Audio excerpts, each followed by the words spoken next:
#InfoLection 2024. I'm Jason Barron, professor of practice here at the College of Information. Before I became a full-time faculty member, I served as director of litigation at the National Archives and Records Administration, known as NARA. So I want to ask a question with respect to this election and the preservation of electronic records. When will we, the American people, have access to outgoing President Biden's records? And can AI, artificial intelligence, be of help? Okay, here we go.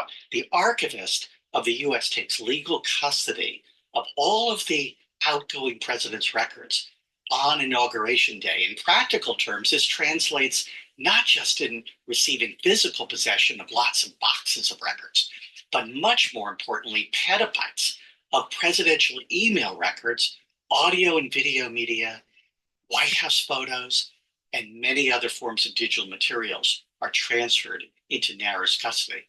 So when do all of us get access to presidential records like emails? Well, the Presidential Records Act has certainly been in the news recently. It was enacted in 1978 to ensure that the American people, all of us, not presidents, own White House records. Every president since Ronald Reagan has been subject to the act, and the act says that 5 years after a president leaves office, uh, the they are available under the Freedom of Information Act, subject to certain records being withholdable up to 12 years. But here's the thing that keeps me up at night. The reality is that when hundreds of millions of records are transferred to NARA, it is extremely difficult for NARA staff to open all of those records by those 5 and 12-year deadlines. According to a recent Washington Post article, NARA has something on the order of 634 million White House email records alone from the Clinton, George W. Bush, Obama, and Trump administrations. So, and President Biden's emails and other records are coming on top of that. So how can a small staff of archivists plow through all of these records to ensure that they're available to all of us in a timely way? Won't it take decades to do that kind of work?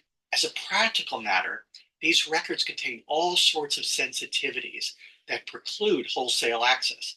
Aside from classified records, they're just chock full of personally identifiable information and other privileged information that is exempt from disclosure under the FOIA.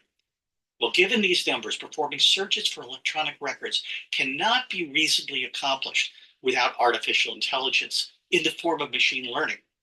Past research that Professor Doug Ord here at the Info College and I've been involved with helps show the legal community that machine learning techniques could be very useful in finding needles in the haystack, relevant records demanded in litigation.